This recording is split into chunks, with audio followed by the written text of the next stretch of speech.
On February 15, 2025, the Fort Worth Astronomical Society Astrophotography Special Interest Group had the pleasure of getting a presentation from Luca from the Space Koala. Here is her presentation. Good morning, everyone. This is Stephen Kennedy on behalf of the Fort Worth Astronomical Society Astrophotography Special Interest Group. Today is Saturday, February 15th, and our meeting today is highlighted by the fact that we have a guest speaker, Luca, who operates the Space Koala channel on YouTube, very well-known and highly respected speaker, and one of the few YouTube presenters in Europe, a woman, and she's got a great deal of experience and knowledge in both astrophotography and visual astronomy.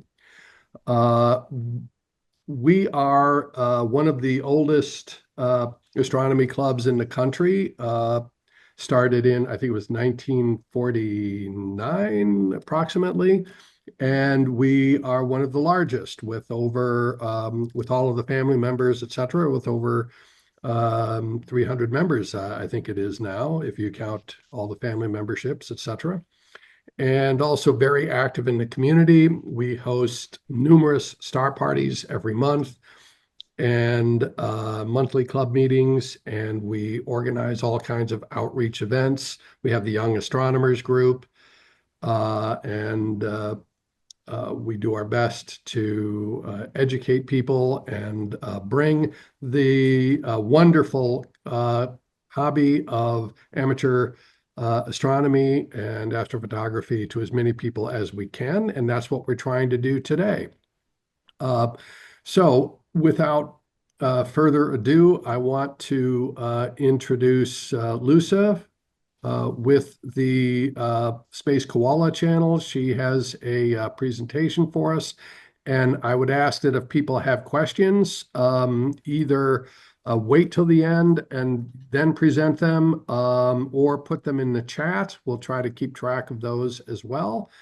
And without further ado, let's all give a very warm welcome to our presenter, Luca. Thank you. Let me just get the most difficult part out of the way, which is figuring out how to share my screen. Okay. And then I'll ask you to confirm if you can see it. I think you can see the whole Keynote app now, maybe? Yes, it looks like your desktop. Yes, and then if I press play. Perfect. You can see it, right? Yes, there we are. Oh, okay, perfect. So thank you very much for having me here, and your short intro into your association kind of made me jealous, to be fully honest, because we don't have such a serious or large club where I live. When you said you have multiple of these star parties all the time, yeah, I can only dream of having something like that. So very jealous, but also thank you very much for having me here. I will try to talk a little bit about organizing a dark sky trip. Yeah, I'm happy to answer any questions. If the preference is that we hold them to the end, we can do like a Q&A at the end. Feel free to ask anything. I'm happy to answer if I can. So just a little bit about myself. Thank you for the introduction. I do operate under the pseudonym or like logo or brand, the Space Koala online, simply because I don't know, it's whimsical, and I find koalas, and you cannot find a very unique name because everybody has these very deep universe related names, and I just wanted to find something unique, so I figured I love koalas, it's cute, all that. So this is the kind of persona that I use online for all kinds of things that are related to astronomy. That is not just on YouTube, by the way. I have the website. I have my pictures on Astrobin. I have Instagram, Facebook, all of that. So in case you're interested, feel free to look it up. As mentioned before, I live in Switzerland. I was actually originally born in Hungary, but I moved to Switzerland now 8 years ago. I live and work there. I'm now married, and I dedicate practically all my free time to astronomy in some way, shape, or form. I live in a quite light polluted place, and this has led me to learning how to best optimize going out both on a single night trip or sometimes organizing these kind of astro vacations away. And today I'm here to share with you everything or most of the things that I've learned. And I think that maybe a lot of the things will be old news to some of you, but I hope there will be something that, something new to take home for everybody. So the way that I wanted to structure this is to focus on first the means of transportation, because that kind of defines a lot of the things that you have to consider. Because if you go by car, you have to consider very different things compared to traveling by airplane. And then within like each subcategory, especially if you go by car, it's very different if you go out for a single night of observation versus if you go on an actual trip. So I will be covering these separately. So because the things that you have to consider are vastly different between these. So let's start out with maybe what most of us start out with the most typically, which is a single night trip by car, because this is realistically the simplest thing to do. What are the things that we have to consider in this case? I will be covering things like what to do about your power source. I'm just trying to remove the window of the people here because I can't see the slide. Anyway, I will be covering things to do for your power, the portability of your gear. That's a big thing. How to plan ahead, how to do backup plans because something will go wrong every single time. Minimizing your setup time, that I think is it changes your life. What to consider for where to go in terms of distance, what to do overnight, how to slow down, the safety, weather, and all kinds of things. My husband is here trying to close the window because I cannot, for the life of me, make the window of participants disappear. It's okay. So let's start out with the distance, which is what will be the main limiting factor in understanding where you can go out on a single night of observing or astrophotography. I mostly focus on astrophotography because what I tend to do is go out for astrophotography, and then if it's like a very nice night and it's maybe the weekend, so I don't have to sleep, then I stay out and also look at the stars visually. Whereas if I have to go to work the next day, I go to sleep. So I will be focusing on astrophotography, but most of these things are also applicable if you go out for visual astronomy. In terms of the distance, if you go for a single night, it has to be reasonably close. And that is because I think the best way to handle it is you find a location that is your go-to location and you are super familiar with, and you can get there within a reasonable amount of time. So even if you find clouds, you don't have to, waste a lot of time, and you don't get too upset about having wasted 4 hours of drive time. I think that the sweet spot is a maximum of 90 minutes from home. On the right here, you see the light pollution map of where I live. I live down south, the city of Lugano in the south of Switzerland. And you can see it is extremely light polluted. This is close enough to the city of Milan in Italy that we can still see their light pollution from there. Whereas just if I drive an hour north, I arrive into the deep Alps. And obviously, there we have very, very nice skies, at least for European standards. This is pretty much as good as it gets. And obviously, in addition to the very limited light pollution, you are quite high up. It's about 2,000 meters. I do not know what it is in feet. I want to say like 7,000. I don't know. And obviously, the atmosphere is most of the time quite nice. Many times, if there's low clouds, you're above the clouds. So these are typically the best locations for me to go.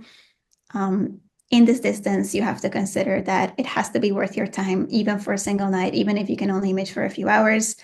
You have to factor in how much better the sky is there compared to home for it to be worth the drive. The location itself, if it has any amenities that make your life easier, anything for comfort, I don't know, a bathroom, anything that makes it a more convenient place to go on a regular basis. If it's close enough that you can get there before dark, it's the best. It is not feasible always in the winter because it just gets dark too early. And if you're at work, then probably you don't get to go out before it's dark. In the summer, this is more than feasible. And I just find that it is infinitely easier to set up when it's still light outside. So the distance also plays a role in there. And then obviously what kind of roads you have and anything else that just makes it easier for you. Um, Once you found a good location, depending on where that is, you have to figure out your power. And when you go by car, this is not going to be very limiting. You have many, many options. First, you want to figure out how much power you need to power your rig or your rigs. And the way I recommend doing that is that you do a little bit of a calculation. You take all the stuff that you're going to be using on your rig, and you get an approximation of how much power they require, how much they consume.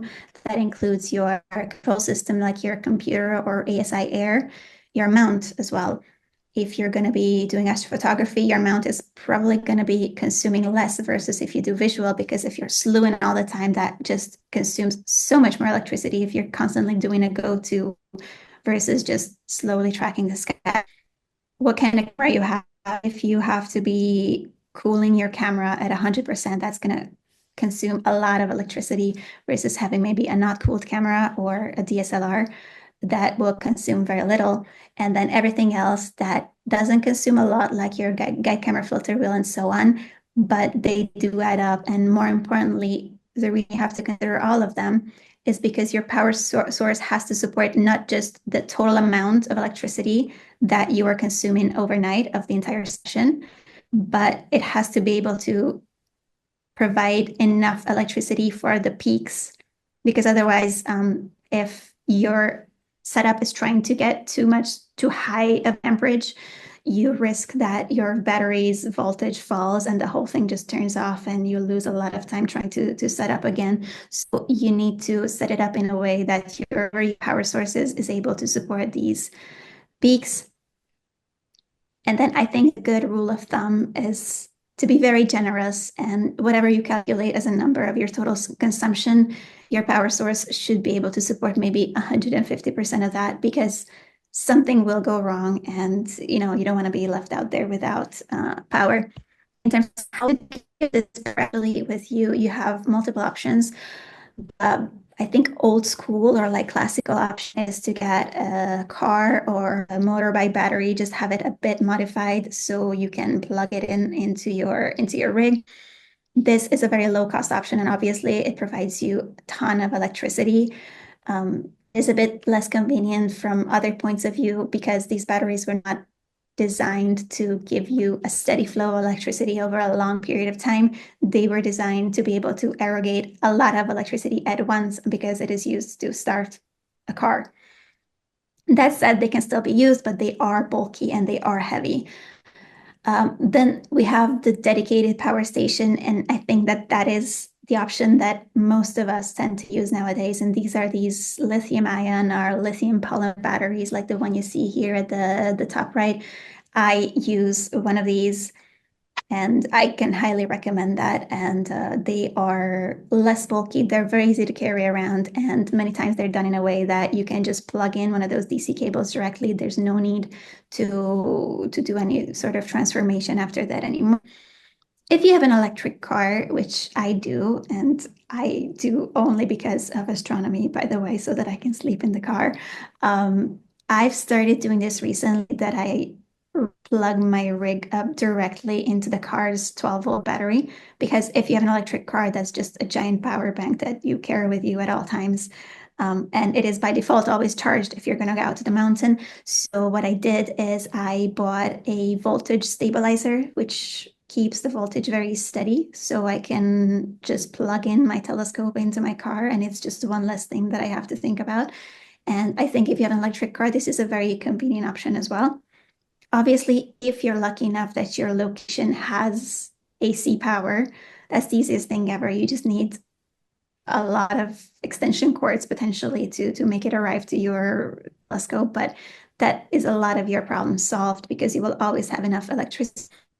And of course, there's a fallback scenario, which is using a generator, like maybe a diesel generator or something like that, which I don't recommend particularly because, I mean, it's not nice, probably for the experience, the noise, the exhaust that you are breathing in, but also because if it's near a telescope, it's going to create a lot of turbulence. It's just going to make the air much less stable and it will blur out your view or your images.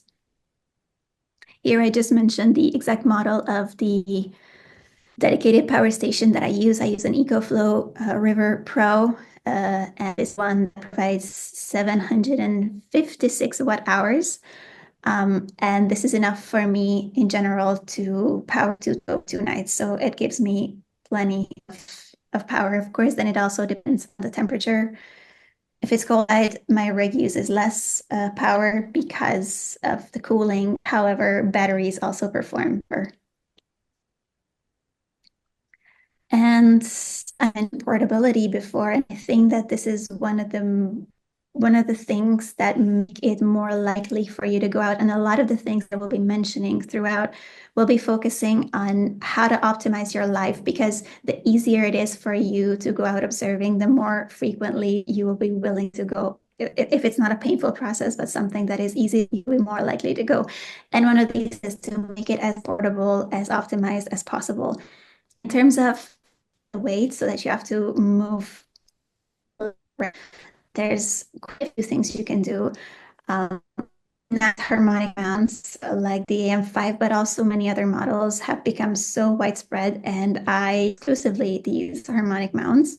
I even have a very large one by Rainbow Astro, which is the only one that is able to move really large weights. For example, I have a Celestron C14 and I put it on one harmonic mount, and if I have to move around a traditional German equatorial mount that is able to move my C14, I can guarantee I take it out one. Whereas being able to keep it so easy to transport, I'm much more likely to take it out much more often. Then carbon fiber tripods weigh much less and they're much easier to deal with than traditional stainless steel tripods. Of course, you get like the nice-ish carbon fiber tripods that come with like the ZWAM5. However, you should know that if you have a somewhat larger rig, there are nicer alternatives on the market if you want to make sure that it is super rigid and very reliable and you want to put a lot of weight on it. You can buy very nicely made carbon fiber tripods, and they also change your life if you don't want to be lugging around a lot of weight. I did mention the lithium battery before. I will not go into that again. In terms of the OTA, of course, the larger the better. In general, we all have aperture fever, but there is a limit, and that should be that you should be able to mount it on your own. If if you're relying on other people, then you don't have the freedom to go out observing whenever you want. And then finally, of course, now we have mini PCs and the ASI Air and other more portable control systems, which just make it much easier to be portable versus having to hook up a laptop with a million cables and just leaving it next to your computer and having to set up a portable camping table and all that, which is I think the old school way of doing all of this astrophotography. Um, then I wanted to mention quickly clothing, and I think this highly depends on, I think maybe if you guys are in Texas, the considerations you are very different from mine when I have to go out in the mountains in the snow. But in general, everyone eventually ends up in cold weather, I think, for observing, and there are some that just make you comfortable. So run through these considerations. It is always cold at night, even if it's cold, if there's no sun, you'll feel like the feeling is colder than the actual temperature. So you should always be prepared.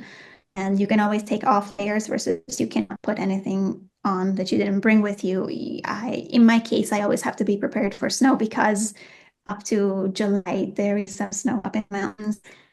Layered clothing is a very generic thing. Hats and gloves are an absolute must, especially if you have the nice firm gloves that all have like the rubbery things on the fingers and the hands, which means that you can safely move your equipment without having to take them off and without risking dropping it. I think that's a life changer. And of course, in terms of shoes, they have to be warm because your feet are first to get cold. And Nowadays, there are so many options for electrically heated clothing, like insoles that are heated. They are a life changer. Or I also have this scarf you can plug into a small blanket, and if you have a couple of those, look in your body, especially in places with a lot of circulation, that can keep you warm all night. And of course, if you don't want the electric ones, they also have these single-use little pouches of some like a metal oxide inside that just, when exposed to air, it just gets warm for like 8 hours. And those are also really, really nice. If you have hot weather, you have fewer things to worry about. However, I still recommend protective shoes. Like never go in flip-flops and sandals because it's dark and you don't want to accidentally, hurt yourself by stepping into something. And typically, when it is hot weather, that's when you get a lot of insects and other things that you always want to protect yourself from. Part of your clothing is your headlamp. We all know that the only thing to consider here is that you buy a model that you can add red light directly, because the problem is that a lot of the models that they sell, you have to go through 500 different options that they offer from red light to from white light to actually get to the red light. And then other people in the astro community do not appreciate you doing that out under dark skies. And a funny story here, do not leave your shoes out. It happened to me once. We were at a star party. We were sleeping in my car and I left my shoes out like I used to do always before. Except in the morning, I woke up to there being no shoes. And then I found one of them a few meters away and the other one was completely gone. And the only explanation is some sort of animal took it. I want to hope that it was an animal that took it. I learned this the hard way because then I had no shoes for the rest of the day. Um, let's get to the actual planning of your astro night. Make sure that you have an exact plan for the night. Want to avoid is going out there, being under the stars, and that's when you start looking up, oh, what should I photograph? What should I observe? Especially for photography, you don't want to waste precious time, which means you need to know what is the object or what are the targets you want to photograph? What is the exact field of view you expect to have with your rig combination? What is the rotation that you want to have for your composition? How many exposures of how many seconds with which filter you want to take so that you have everything set up ahead of time. And since you don't know how the weather is going to be, or especially if you go to an unknown place, maybe you don't know how the horizon is. If for some reason you cannot do plan A, you should always have a plan B. In case you want to do a mosaic, you should also have a very good idea of the order in which you should do the frames so that you can maximize the height above the horizon for each and also the visibility so you can photograph the least amount of time.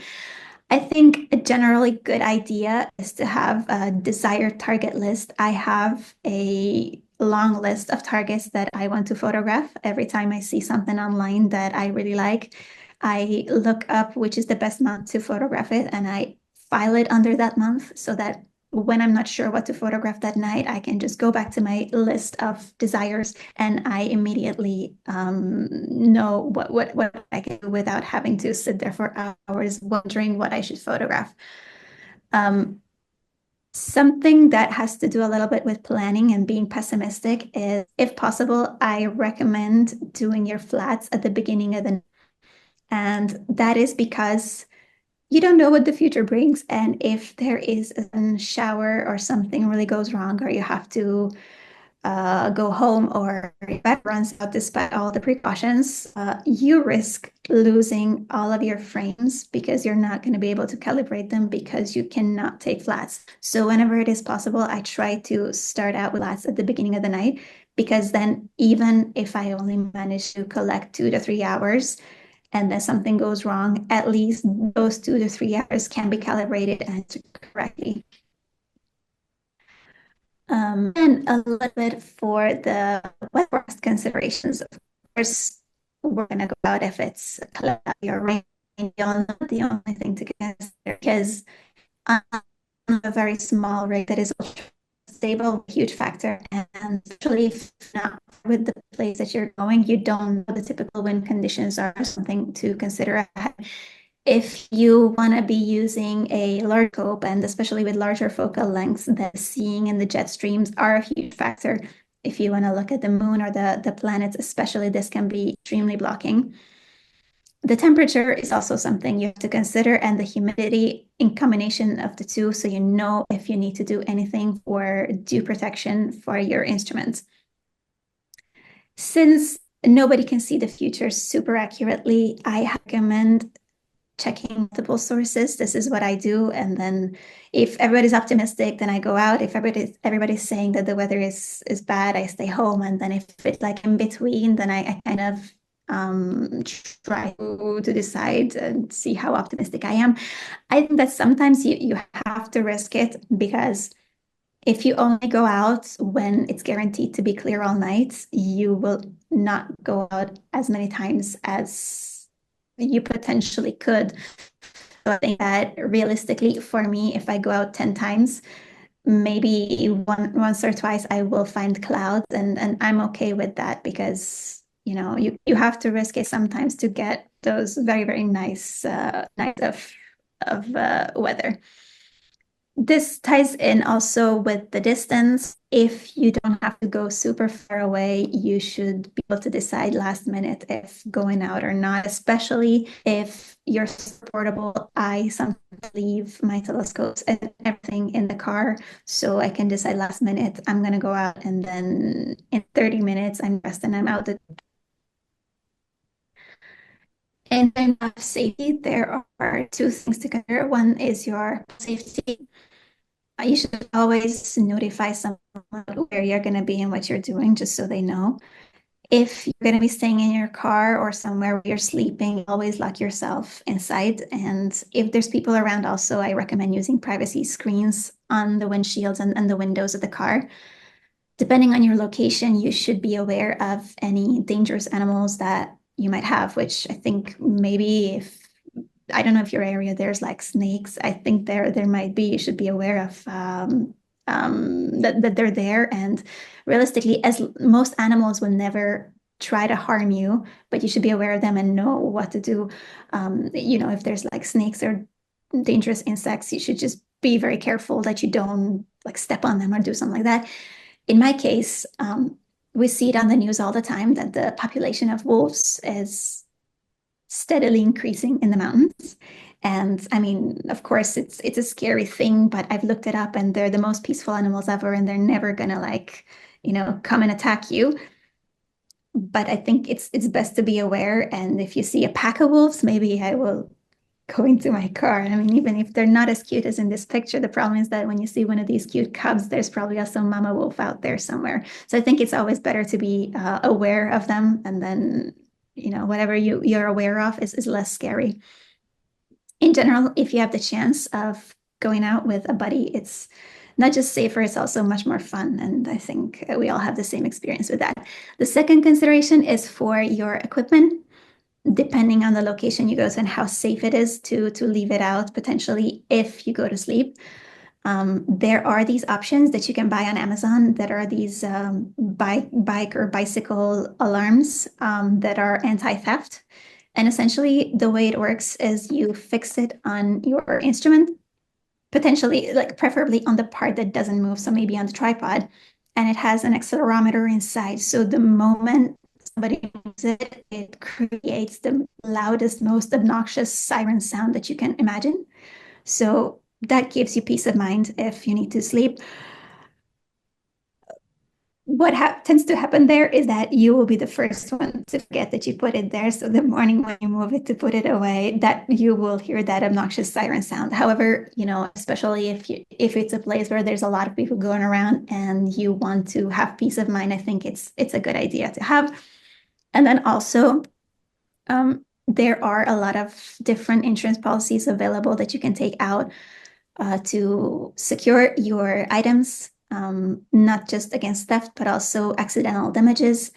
I did take out a policy like this. Of course, I cannot afford to cover all of my stuff because it would be too much. However, the few pieces that I tend to travel with the most are covered. So I know whatever happens, even if I'm the one dropping it, it will be covered. And that also gives you peace of mind.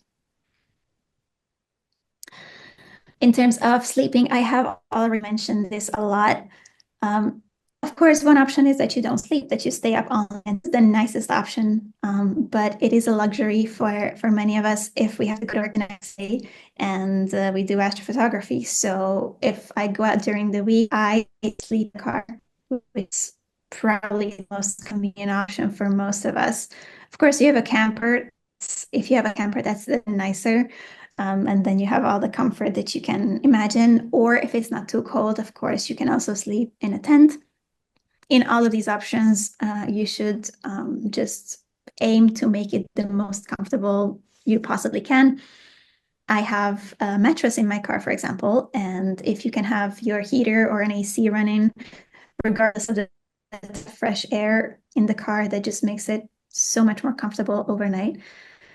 If you have an AC running, I also highly recommend having a humidifier. Otherwise, if you have it running all night within a car, it tends to get super, super dry. And then even if you sleep quite a few hours, you wake up very groggy because you just get dehydrated overnight. I also recommend using eye covers, which just helps you dissociate a little bit from the location where you are at if you're trying to sleep. And once again, privacy screens can also help with that. And also, especially in the summer when it gets light very, very early, it also helps with the sunlight coming in. And of course, depending on how long you're out for, food and drinks should be an option that you have with you. You should always with you. What I do is I always have cold water and I always have a hot beverage with me as well to help me warm up. Backup plans because some mistake so that we don't get stuck out there being able to do anything. The basic tools that I always have with me is a set of Allen keys and screwdrivers so that whatever part of my rig I potentially have just, I'm able to do that. The thing that is super useful is having one of those like jar openers or a strap wrench because so many times adapters and things get stuck and then you have no way of opening it. With one of these, it just becomes easy. If you have a telescope that needs to be collimated, you should always have the collimation tools with you. And then the last thing is rubber gloves, which sounds like the weirdest thing ever. I think every time something is stuck, rubber gloves help you resolve the issue 8 times out of 10. And it can also be used with in combination with other tools because you just want to protect your equipment and not touch them with like metal pieces and potentially scratch them. You should always have some level of redundancy in terms of your cables. If you have a shot of everything, then you're prepared for whatever goes wrong because some of those cables do stop working or you break it or the port breaks. And also if something is not working, if you have an extra set of cables, then you can easily figure out what is not working. Maybe it's a cable, maybe it's not. I also always have a white piece of cloth, even if I have a flat box with me, because things can break. But if I have a white piece of cloth, I can always take flats in the morning, worst case scenario, if I'm not able to do it in the evening. For emergency, in this case, for example, if a sudden shower comes and if your rig is large and you have just no way of packing everything away nicely on time, having a telescope cover is also a very good option because if you have a 5 minutes shower in the summer and then it's going to be clear again, it's just the fastest way to resolve the problem. And then using your setup time, you can do things which really helps you maximize the time actually spent imaging. Thing that you can leave pre-assembled for transportation should be assembled. At least this is what I do. For example, the picture you see here, these are often set up. You see the refractor at the top that has everything, and there's a RASA 8 underneath it. It has everything attached to it, including the camera. I have the aluminum dew shield so that it's protected. I have all the cables fixed. Cable management can help you a lot.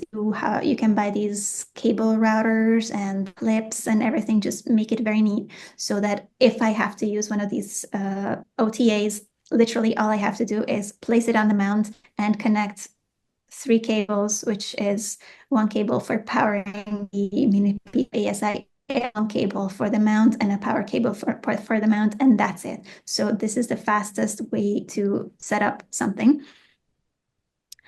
Um, the packaging can also be minimized. Um, I found that the easiest and most versatile way of packaging stuff is in bubble wrap because you can just buy a long piece of bubble wrap, like a big roll of it, and it'll be enough for the rest of your life because you can just reuse and repurpose. You can use the same piece of long bubble wrap for packaging pretty much anything, and it's just so versatile. And you can also use it to like fill in gaps like next to the OTA, the car, for example, if you want to make sure that it doesn't rub up against the side of your car or anything like that. In terms of minimizing the setup time, once again, harmonic mounts are a huge lifesaver, not just because they're light, but also because you're not really required to balance them accurately in declination. And also in RA, meaning you pretty much don't need to use counterweights unless you are really pushing the mount to its actual limit. In terms of saving time, one thing that you absolutely must do is be organized. If you know exactly where each cable goes within your car, where each part is, you become so efficient at setting up and putting away in the morning that you just once again avoid wasting any time being inefficient. And most importantly, it takes practice to be very efficient. In my experience, even if you used to go out all the time last summer, but then you skipped 2 to 3 months due to other programs or because of bad weather, the first time that you go out after a long is always painful because there will always be something that goes wrong, something that you forget. But you just need to practice. The last picture here at the bottom is something that you see that I've done with my mono cameras. And what you see is I have those little cable clips on the side of the filter wheel so that I can leave the filter wheel cable attached. And then I also have the OAG camera, the guide camera cable attached. So all of these always remain assembled in one piece. And it's just so many fewer things that you have to think about during the setup time. Okay, I think this was the most important things for a single night. And from now, I will talk about organizing a vacation or a multi-night astro trip. I will be focusing on everything that is different from what I said before. So if I don't mention anything, the assumption is that it's exactly the same. Once again, we will talk about what kind of equipment we can make, what are the power considerations, because those are very further things that you have to think about is what kind of place you're visiting, because if you go for several days, that means you also have the day to spend. Once again, we have to talk about distance. Now it's a bit different because if you're going to go away for multiple days, then the most important thing to consider is not that it's close, but that maybe it's a very dark place or it's a very nice place or it's a place that you've been wanting to visit for longer. If you're going to go away for a week, then I think it's reasonable to think within 1 day driving distance, for example. Here you see an example on the same light pollution map of one of the astro trips I took maybe 2 or 3 years ago. I went down to the island of Corsica in France for a week, which was a 4 hour drive for me to the city of Genoa. And then there is an overnight ferry that takes you to the island, and you can see how nice the skies there in Corsica are. They're very, very dark. So for a week, something like this is worth it. And if you're willing to go further, realistically, the available places and locations are going to be better. You just have more choice. However, due to the longer times and larger distances, you have new factors to consider. For example, coordination with your family, whether they're going with you or not. This is something, you should discuss that they're also happy with whatever option you're doing. And then another version of this sort of trip is, instead of driving for one day to stay at a very nice place for a week, what you can do is do an astro road trip, which means that you pack your telescopes in your car and then you drive to a new location every night. This changes the dynamic a little bit, because it becomes like a lot of single night trips that you have to think about, because every single night you have to pack and unpack everything and so on. Since it's a longer distance that you're traveling to, realistically, it will not be a last minute decision that I dress up and in 30 minutes I'm out the door. So since you have to plan ahead of time, it also means that you have a bit less flexibility in case of bad weather and so on. If you're gonna take the time to go to a further location for a week and potentially stay there, then realistically, you consider taking a larger rig with you, or maybe multiple rigs. Since you only have to set up once and then you can maybe leave the telescopes mounted for multiple days, it is worth to invest some more time in setting up so that you maximize imaging time. I mean, this is a very extreme example. What I see here on the right, this is a mini trip that I did last November. It wasn't even far away from home, by the way. I just saw that the weather forecast said that it was going to be perfectly clear for 9 days straight during the new moon. And I thought that, well, this is the opportunity of a century, right? So I took an Airbnb up in the mountains, and I set up pretty much all the telescopes that I own. And I set it up on the first day. That was a lot of work, but then it was actually clear for 9 nights straight. It's unbelievable to this day. And it is just worth it, because you can collect so much data that you really don't mind spending a few hours setting up at the start. And also the pain of maybe setting up a larger piece of equipment that takes you a lot longer and a lot of physical effort is worth it. In terms of transportation of issues, the size of your car will be the limiting factor, but realistically, it's not an issue for, I think that for the rigs that most of us have, it's not a problem because they're not that big. And one thing I recommend here, especially if you're considering taking 2 telescopes with you or more, you should absolutely do a mock setup at home where you connect everything to everything. Do not trust yourself that you believe you will remember every single cable, because you'll forget one little thing that will make one of your rigs like non-functional. So I highly recommend actually physically connecting everything at home and checking that it works. And that's when you can be certain that you have everything. Also here, something to think about is the protection against elements. It's more important if you're going to leave your rigs mounted for multiple days. I think it is highly recommended that you get some sort of telescope cover, not just in the rain, but also against the sun, because you don't want to leave your nice telescopes out under the heat of the sun for multiple days. Power considerations. Realistically, you have a bit of options here, because if you're going to be staying at multiple days, it is very likely that it's going to have AC, unless you are pretty much into the wilderness and you are going to wild places. I would never do that. If I stay somewhere for multiple days, it's going to have AC power. So what you're going to want to do here is have a lot of extension cords. And especially if you don't know how the place is going to be, just have more than enough extension cords, because maybe the power source is just a bit too far away. If your extension cords are long enough, then you have virtually no limit here. Just make sure that you have enough power adapters if it's needed, and the AC DC converters and everything that you need. Batteries, of course, remain an option. However, batteries don't last forever, which means you still need to find a way to charge them nightly or after every 2 nights. Still needs sort of AC power during the day. Whether, of course, you can never be sure. You should consider maybe long-term statistics, and if possible, be as flexible as you can. That means if you have the chance of booking an accommodation that can be rescheduled or canceled, that is the best option because then you can turn this pre-organized trip into something almost impromptu.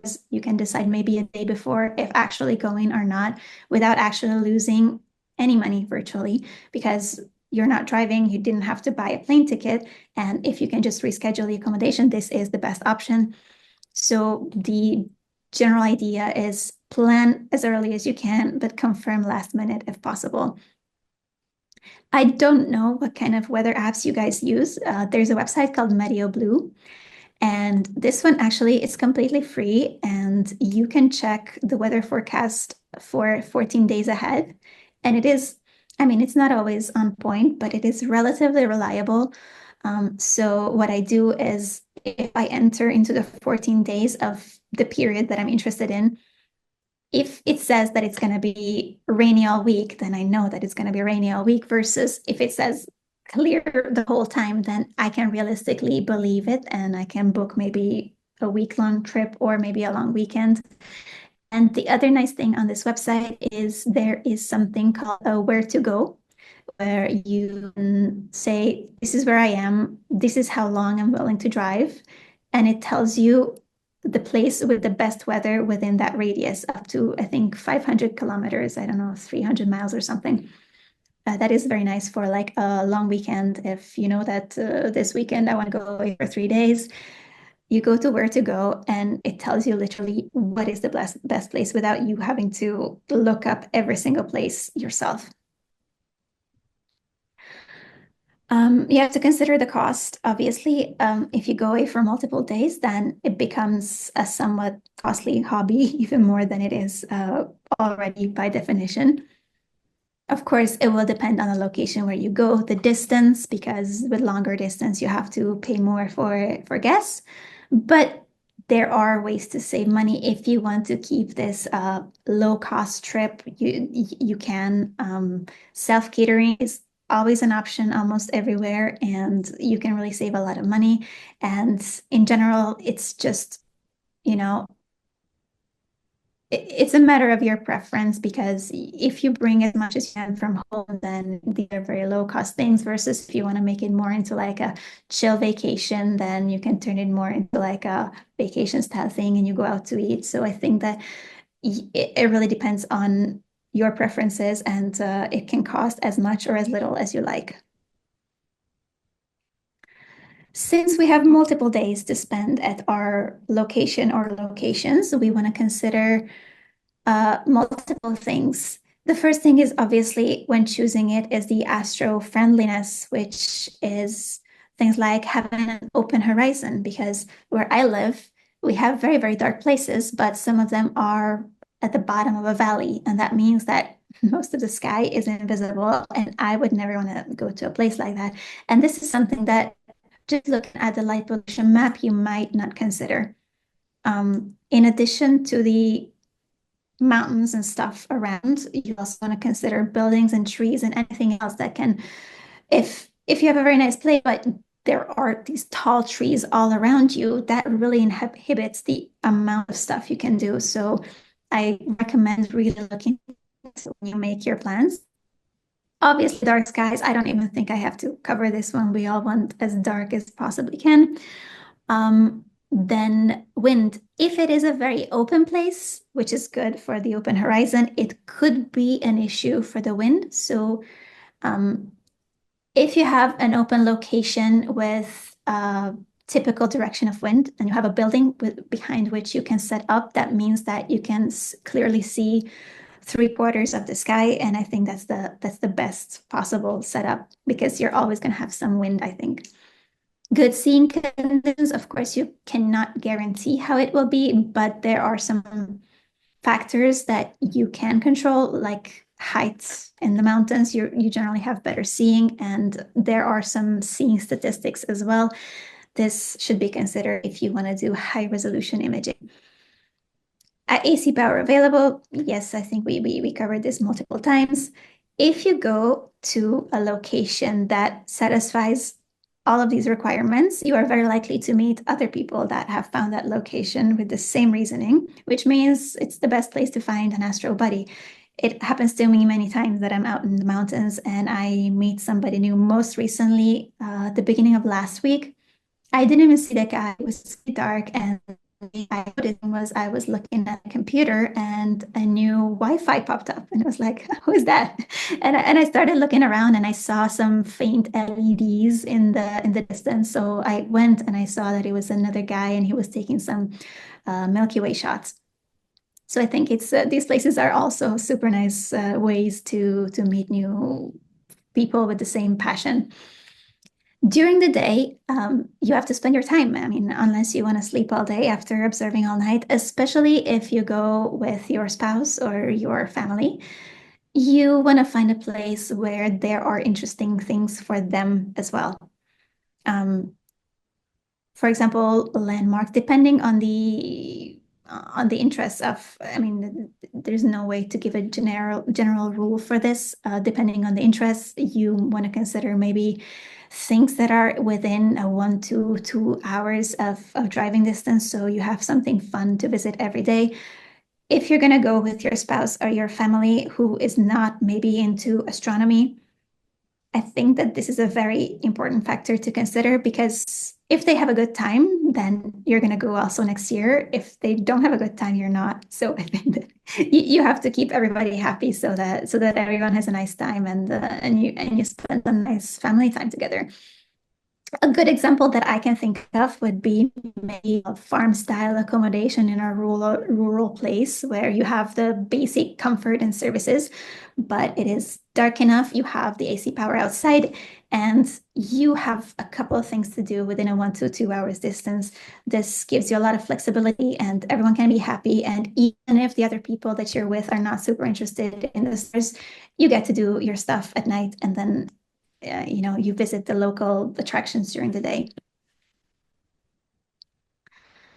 And this brings us to going further away, because sometimes you just want to visit new locations. There could be multiple reasons for this. One is you live in the northern hemisphere and you want to see things in the southern hemisphere. That is, I mean, you just physically have to go there. There's no other way you can see those things in the sky. Also, some of the best places on Earth with the best sky are just far away, and you have to fly, or you go to a star party that is far away, and so on.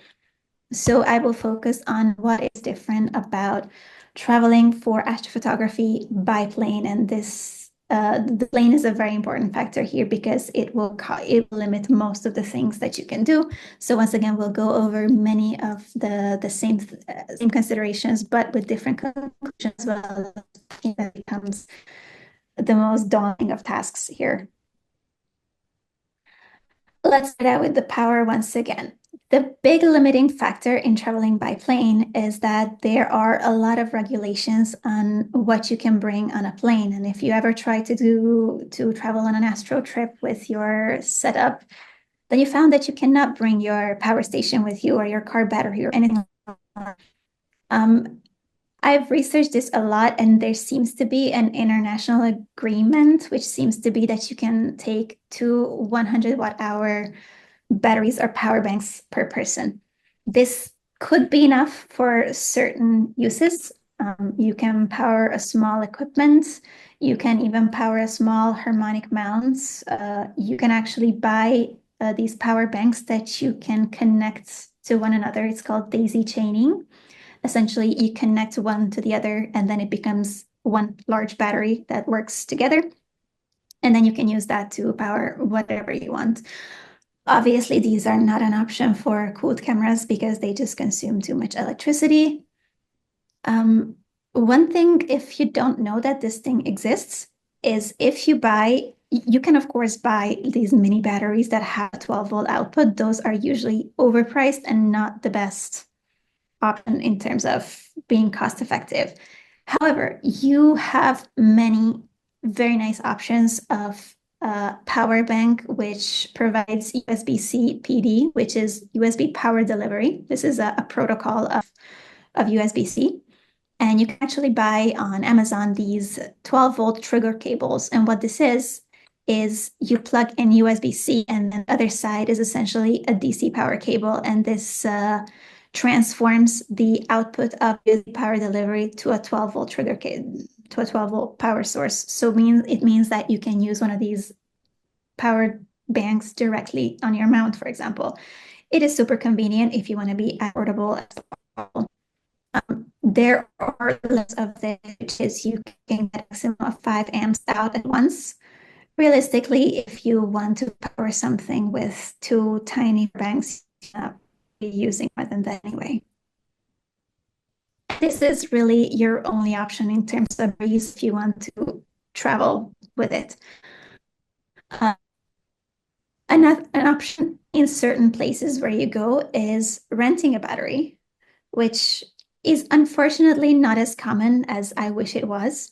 But if you go to a location with a large amount of astrotourism, it's worth looking around because it is often an option. It is the simplest thing you can do because you pay a very reasonable fee for a week and you take a battery and then you bring it back to them and you have all your problems taken care of.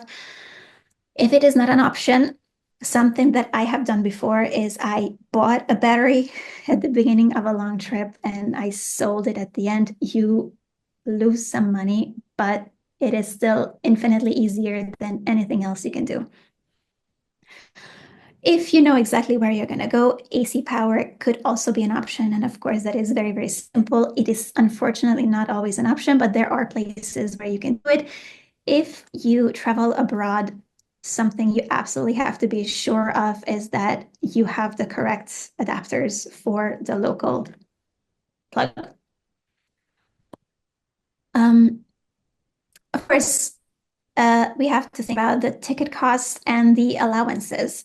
You might be tempted to think, oh, I want to go to Chile and I want to make it. I will, the cheapest I can find. That is not necessarily the best option because when it comes to traveling with equipment, a huge limiting factor is the allowances, and that is considering both the checked in luggage that you have as well as the carry-on that you carry with you. And these can be vastly different between different companies and different airlines. And even if you just consider pure cost effectiveness, you should check the overall amount of stuff that you want to take and do a little bit of a calculation and see which one of the airlines will help you achieve this best, which is very often not the very low cost ones. And something interesting to consider here that maybe not a lot of people think about, I would happily pay more to have a direct flight if I have to put anything in my large suitcase. And because with every single stop over, that's one more time that those people are gonna drop your suitcase with your very expensive telescope inside. So if you have a direct flight, that is hopefully somebody dropping your telescope once. If you have a stop over, you double the chances of something bad happening to your equipment. What I like to do, usually on the carry-on, you can have a small hand luggage trolley bag or whatever you want to call it, and a personal item. Now, very often there is a weight limit on your mini suitcase, but there's virtually never any weight limit on your personal item.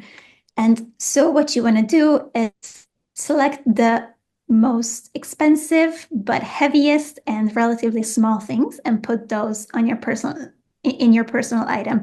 To give you an example, last year when I went to La Palma, I put 2 of my harmonic mounts in my personal item. It was the most ridiculous little pouch ever because it was super heavy. It's supposed to be like a little, lady's purse, and it was just like the heaviest thing ever.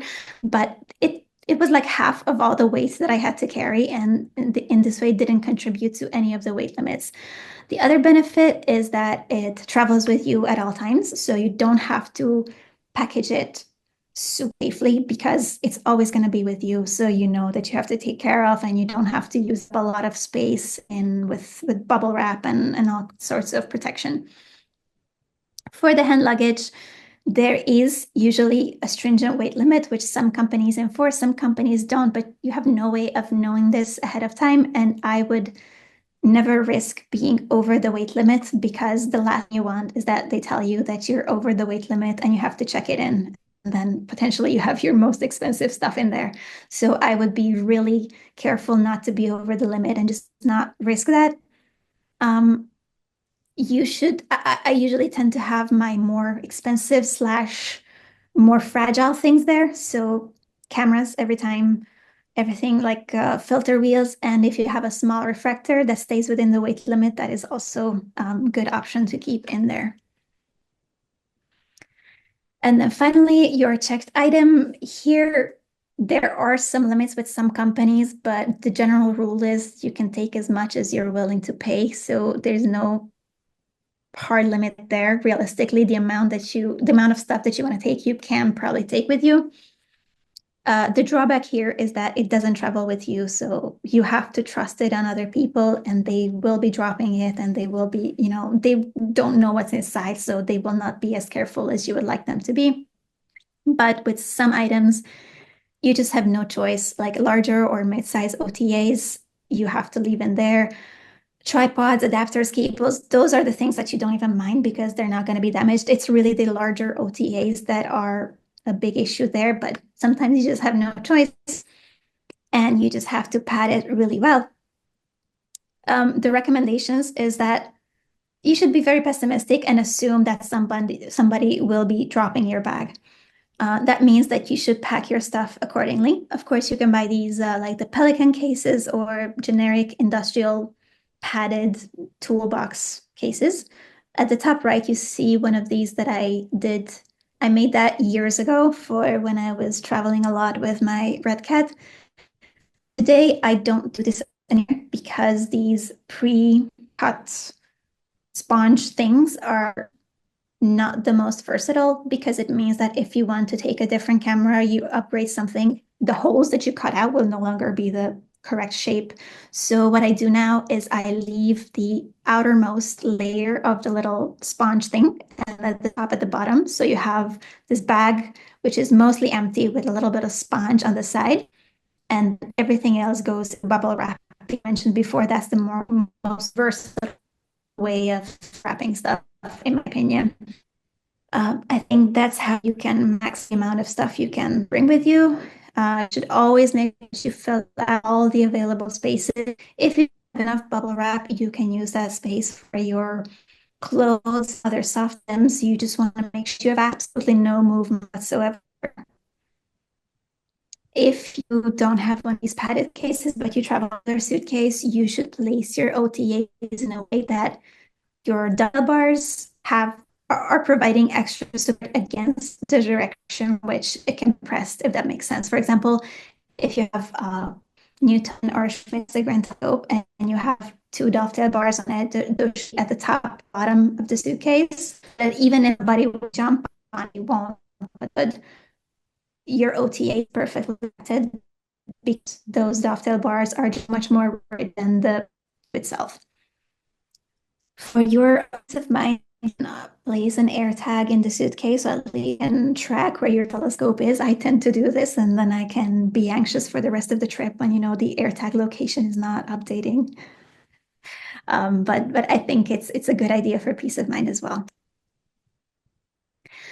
Insurance becomes a much more important thing if you're going to travel, especially if you have to check anything in.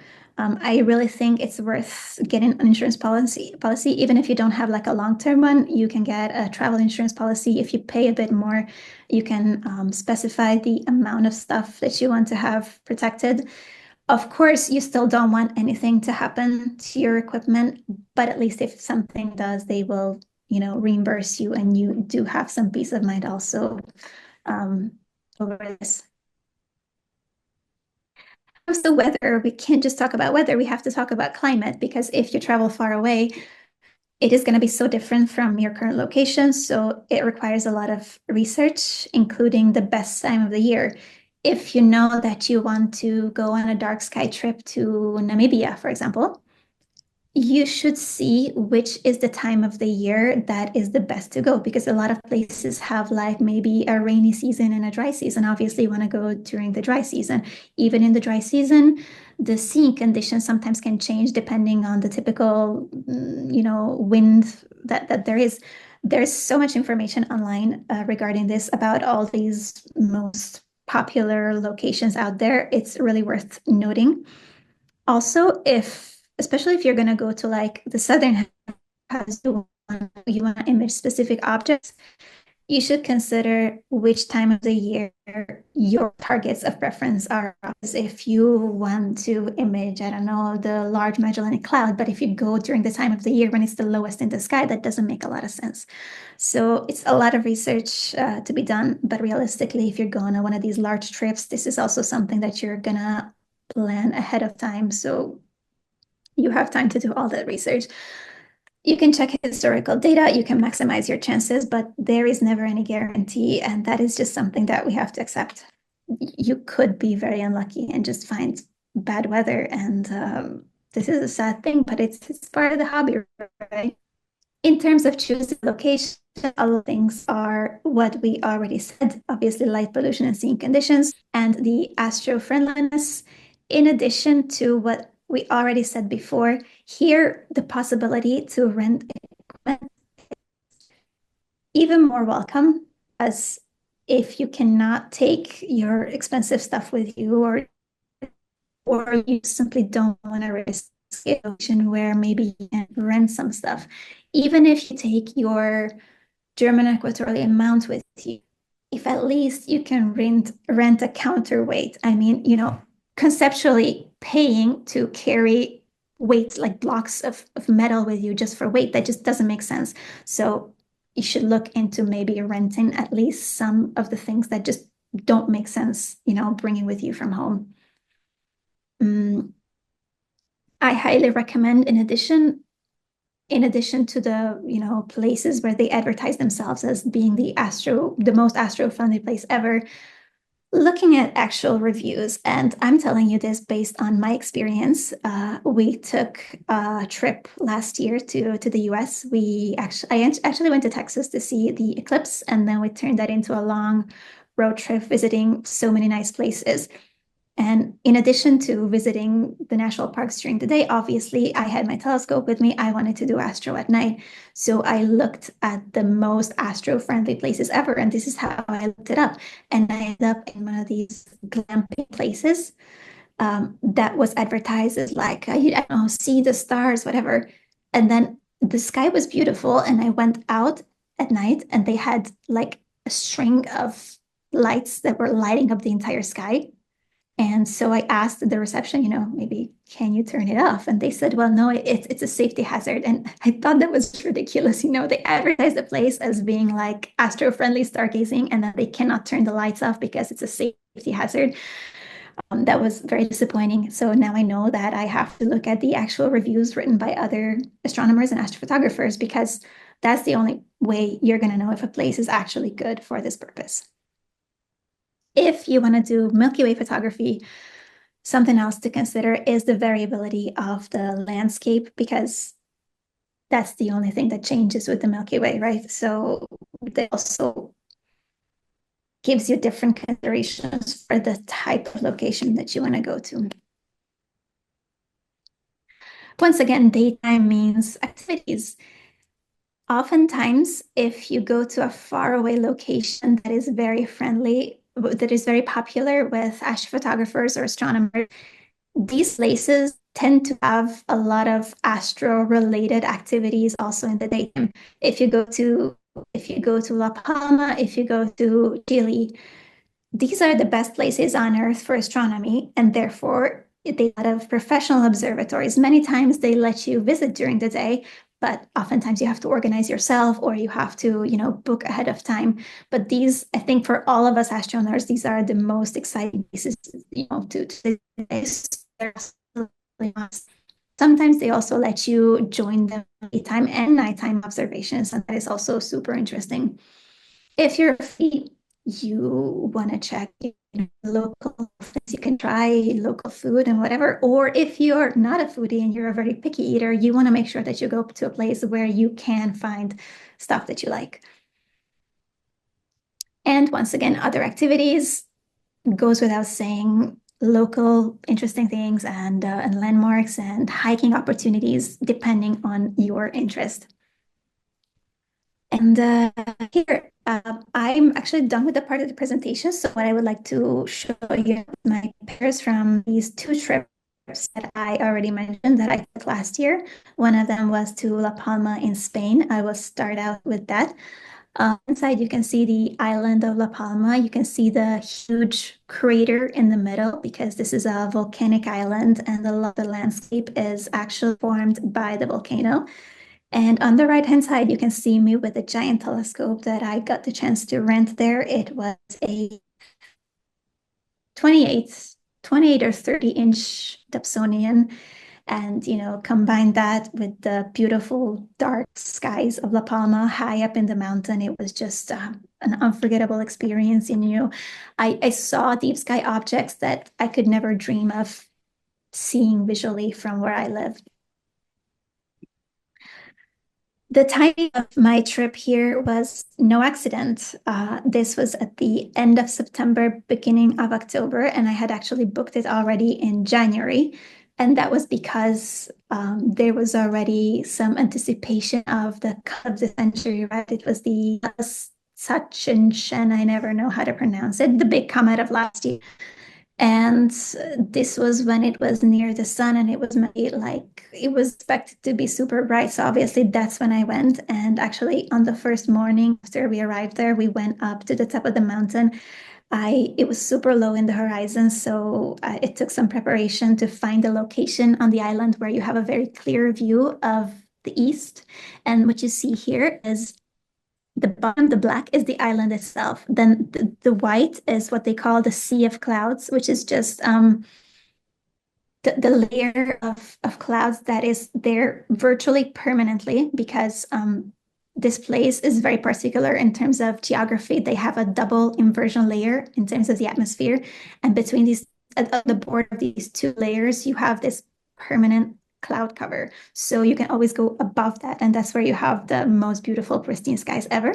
In the distance, the other island you see is Tenerife.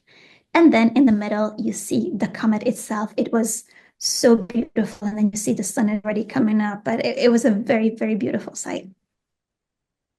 This is just that it's getting more light and you see of clouds once again. This is just an iPhone picture that I took of my equipment in La Palma. This was like the third time I went. There is a Astro hotel. Essentially, it's more like a B&B, like a very basic accommodation when it comes to services.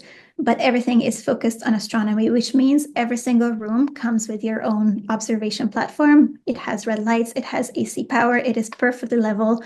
So it is as easy as it can get in terms of traveling. And of course, you can rent anything you can possibly think of. And of course, some local food, which was always nice. Every day we would go to a new restaurant and, try some nice local Canarian cuisine. And the landmarks as well. Here in the background, you see all this brown stuff is essentially everything that is built on lava from the past, like from previous volcanic eruptions. And at the front, you see this place where they're evaporating ocean water to create salt. There's a lot of things to visit, which also includes, of course, the observatories at the top of the island. These are called the MAGIC telescopes. I think MAGIC is an abbreviation. These are highly specialized because they're always open, they're always exposed like this. They don't have any like building around them, and that is because they use to detect high parts of the atmosphere and these events. So these things have to move ridiculously fast. I think that they can go to complete opposite parts of the sky in like 8 seconds. So you there. during the day, they're even more beautiful at night because you see this entire surface, you know, like the light of the stars, the Milky Way. It is just beautiful. This is the inside of the crater. So underneath there is not the ocean, but the island, but you're above the inversion layer, still sea of clouds, and you see the sides of the land that is, protruding from sea of clouds.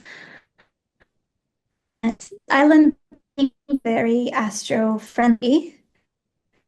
Places will have these signs which tell exactly the location of Polaris. You can use their line and also the distance for your reference.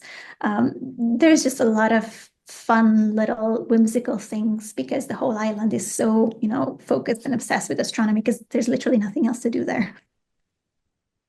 And here I have a couple of images that I will go through just to give you an idea of how predictive one of these trips can be. So I was there for 6 days, I believe. This was a picture of the Phi Tauri region in Taurus, and it's a picture I had to take from home, and it was just not possible. Then the image of the California Nebula, which is, of course, not a difficult target when it comes to the but oxygen is from there. I was able to do that because you have this faint oxygen region at the top there. This is the double cluster of Perseus.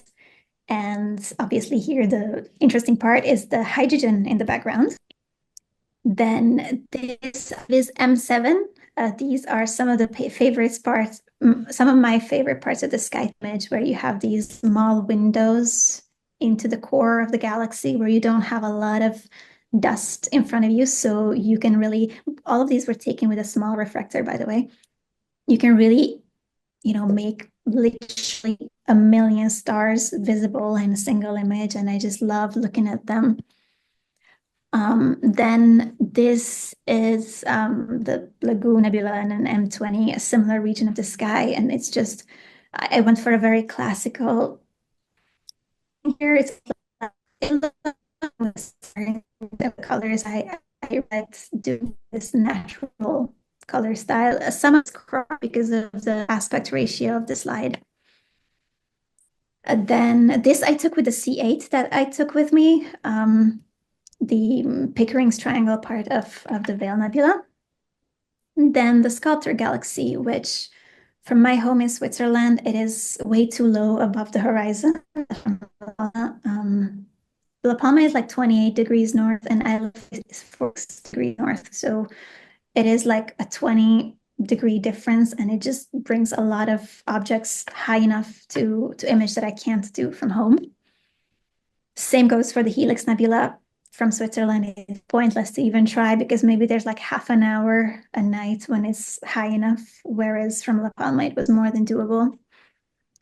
And of course, Comet itself, which I took on that same day where I showed you the iPhone picture before. I took this with the telescope.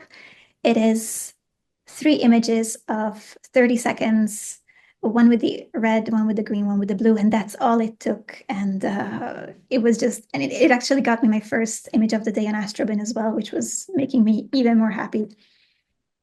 And then that brings me to the other trip I took last year. This is a time lapse taken with the 360 camera of the eclipse. As I said, I went to Texas. In addition to wanting to visit, one of the reasons I went to Texas was because statistically it was still one of the best places in terms of weather. It was a last-minute decision. We took a 1-hour trip north. Originally, we were an hour west from Austin, and it was not a great day in terms of clouds. And obviously, we had already gone this long way, and I had been planning it for over a year. So a last-minute decision, we decided to travel an hour north, and it was a good decision because in the location where I was in, the totality was 3 minutes seconds, and out of this, about 3 minutes, we got to see it. So I was so happy. I mean, it was really a life-changing experience. It was the first time I remember seeing a total eclipse, and now all I can think is that I want to go again. And then we went on this really long trip.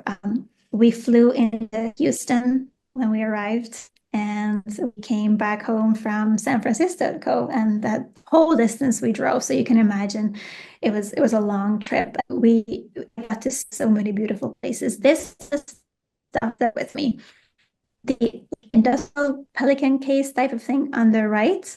I had an FRA 600 telescope and my Coronado solar telescope in it.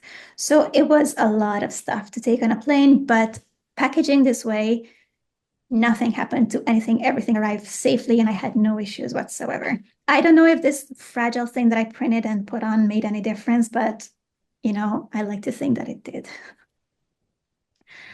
Upon arrival, I had to buy a battery that I sold later on because obviously there was just no other way to do it because I was in very remote places. There was never going to be any other option. I took some pictures of some funny signs that I saw. Everybody seemed to be obsessed with the eclipse, and I thought these were very funny. Same for this one. And then this is just a picture of, I think, one of the nights after the eclipse. I was out every single night. I was super lucky with the weather. It was clear every single night. So, I mean, I really can't complain about this trip. After Texas, we went to New Mexico, to Alamogordo. We just like slept there. And then I visited the White Sands National Park where I ran into a star party. And I thought it was funny, you can go anywhere in the world and you're going to meet a bunch of astronomers who are just, chilling out there and observing the sky. And I was so jealous of them because they were telling me that they were there for multiple days. They got some sort of permit from National Park and they just got to do their star party within the National Park. And that place was so remote. Like I can only imagine, how it must be. And after that, we went to Arizona to Mount Lemmon, where I had already arranged for one of these trips.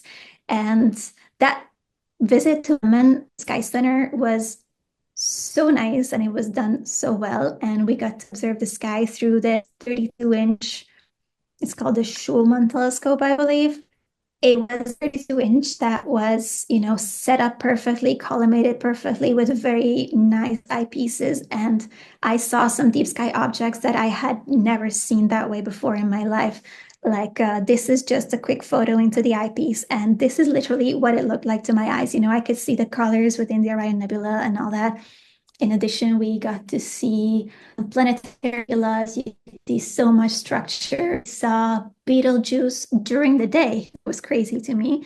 I got to see Sirius B without any effort whatsoever. Like it was so easy to see with the bikes. It was crazy. I think we looked at M3. I had never seen that many stars in my life in a globular cluster. It was so well resolved. It was just a very, very nice evening overall, also very educational. They told us a lot about each of the telescopes and what kind of research they do. I recommend visiting if you get the chance. This was also from Mount Lemmon, and they told us ahead of time we will get a green flash, but I'd never seen it before. What was different here is that because it was quite high up, it wasn't just a green flash, it was a green rim. So we all got binoculars to actually look at the sun just before it went below the horizon. And you could see for like half a second the top edge or like top rim of the sun that was like flashing in green. It was a beautiful sight. This is the actual telescope that we got to observe with. And then I took my way up to the Grand Canyon, where I booked the most remote location I could possibly find. I was very excited when I saw this sign. And I stayed in the middle of nowhere once again, incredible skies, and it was just a beautiful experience. Then I went to Flagstaff because I had heard about the first dark sky scene in the world and the House of Pluto. So this is the actual Schmidt camera that Pluto was discovered with. It was super interesting as well. And there was just so many people interested in astronomy, and it was always full. All of these places were always full of people, both during the day and at night, and so many telescopes and so many observations. This is the place I mentioned before that I was expecting there in Utah to be the most beautiful sky ever, and they refused to turn the lights off at night. And this instead was near Bryce Canyon, where I had seen the darkest skies of my entire life. Um, just it was just before the full moon. I think it was maybe 2 days before the full moon. So most of the night you had light, right? But I set my alarm to wake up when the moon set, and as the moon set, the entire like Milky Way got right up, and it was the most incredible view ever. It is the darkest skies I've ever seen. It was darker than La Palma.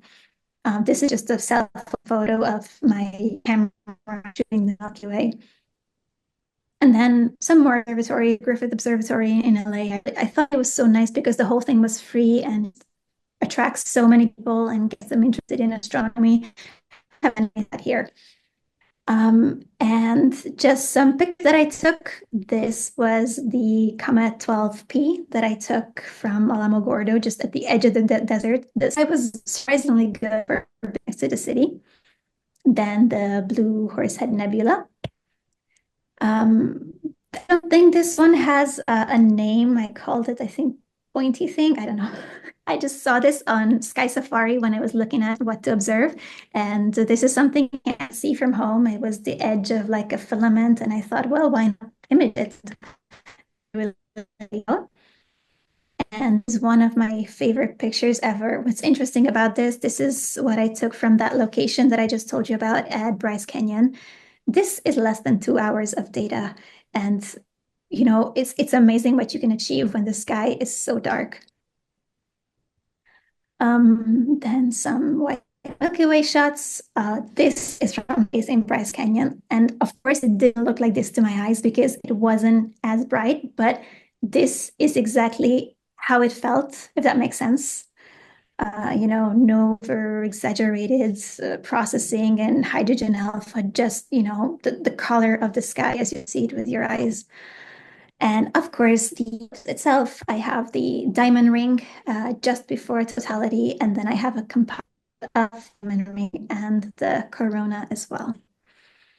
That was it for my presentation. I mentioned before I have the space koala. If like to support my work in any way, I think the best way to do it is just to, follow my work on YouTube, maybe subscribe to the channel. Most of the times I also have, if I talk about some products, I usually have some links as well. So if you want to buy something from some of these companies, you can just go through those links and you can, support me at no extra cost to you. That is it for me. It was a bit longer, I think, though. No, I'm quite on time. So I'm happy to answer if there are any questions or comments. Thank you very much for your attention. Excellent. Thank you so much, Luca, for presenting today. And I saw a number of questions in the comments here. Chris, you had a question on the coldest temperature. Chris asked, "What is the coldest temperature that you will image in?" And the reason we're asking is because we're in the middle of what's going to be a very cold, for Texas anyway, cold snap where it's going to be, at least where I live, it's going to be down into the teens. Christopher's up in Colorado where I believe it was negative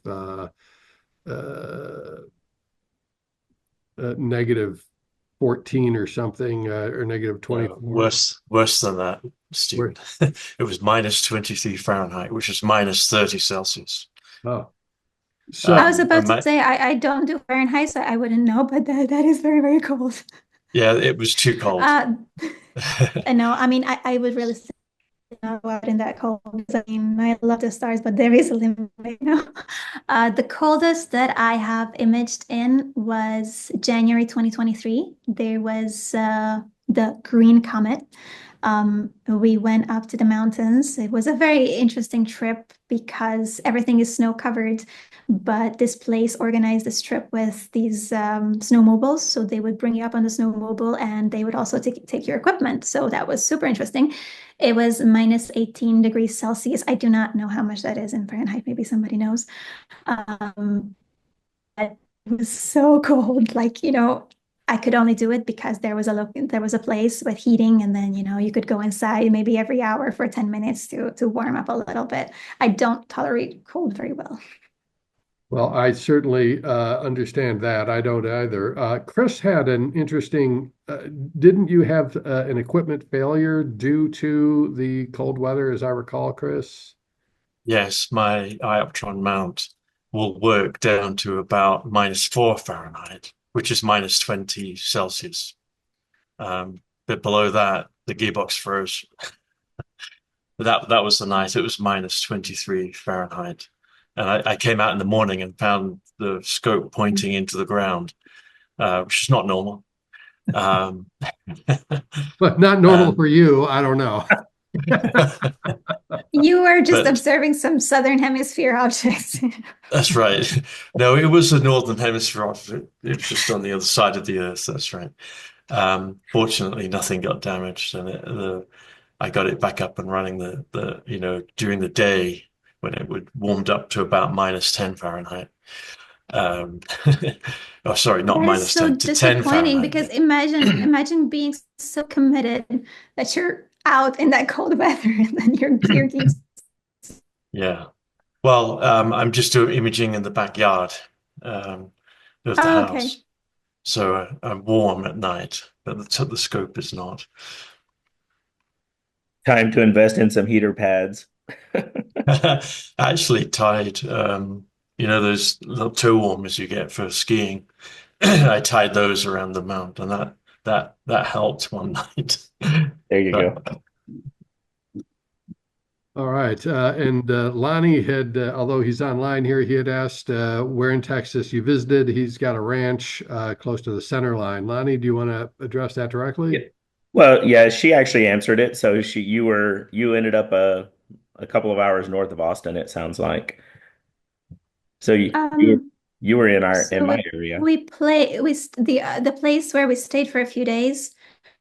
I think it's a very small place called Tao. I don't know if somebody knows it. Uh, it was also called Buchanan Lake Village. I couldn't really follow the names of the things, but it was all the same thing. It was a very small like community. And then we ended up an hour north from there. So maybe an hour and a half overall out from Austin. We did visit a ranch. It was a place where they were making wine. I Oh, don't remember the name of yeah, it. wineries in the hill country. Yep. It was Yeah. very good wine, and I had a really nice time. Yeah, I like the wine down there as well. My wife and I have visited a few down there, so need to put that back on the list. Do it again. Nice. Okay. Yeah, we had just a little over 4 minutes of totality, and the clouds rolled in. So I lost the sun in my scope because it moved. And just 2 minutes before totality, every cloud in the entire area moved, as they say happens when the shadow hits. So it cleared up 100% over my Oh, area, but I could not get anything except my small 80 millimeter refractor on there, and I did not have a camera on that, so it was visual and camera, iPhone pictures only. yeah, but still, if you got to see it, that is It was infinitely incredible. better than And clouds. in, yep, 2027, we're planning to go to Sydney for the next one. So 2028. 28? Thought it was 27. Yeah. Ah, 27, it's Egypt.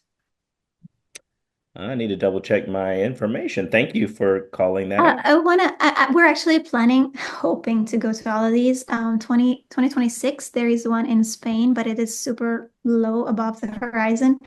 However, it is not far away, and we have like low cost flights with to that. And then 2027, there is Egypt. And that one is super interesting because I think it is the longest it can see for an eclipse. I think it's like 6 minutes something of Yep. totality. in the desert and it is like at lunchtime. So you are absolutely guaranteed like perfect totality. So that is going to be amazing. Apart from the fact that you go to Egypt in August, which is insanely I, hot and you're probably going to die. And then 28, there's the one in Australia, which obviously has the added benefit of koalas. Nice. Yes. So I'm gonna have to check because I agree. I was looking at the longest one for 27, but I, for some reason, thought that was going through Australia as well. So thanks for correcting it. All right. Let's see. I think I see there's a new message here. John Geromini indicated 6 minutes. Is that for the, John, is that for the totality in Egypt? In Egypt. That's what Yep. he's saying. So, uh, and all right. Any other questions from the group? We're getting close to the approximate time that we had asked Luca to be available for us. I don't want to keep her beyond that. It's coming up on 11:40 here, our time, so we greatly appreciate her time. But any other questions? Uh, if not, I'm seeing a lot of people saying thank you, very well laid out presentation, and we all admire your passion for this. Love your koala space koala channel, and we're all very thrilled that you were able to make time to present for us. With your permission, we would like to publish the recorded video. Um, on our YouTube channel, and I will make the video available for you to use as well if you deem fit for whatever purpose you want. And Chris Ashford says he found you on Astrobin. Very good. Well, send us all, Chris, if you don't mind, her Astrobin information so we can follow her as well. Congratulations on getting Astrobin photo of the day not long ago for the I think you said for the meteor, the The comet, comment. comet, sorry. Um, right. Okay. Well, fantastic. We uh, will be subscribing to your Astrobin, etc. Anybody else have questions? Thank you. All right. Without further ado, thank you so much, Luca. We're going to say goodbye, and we'll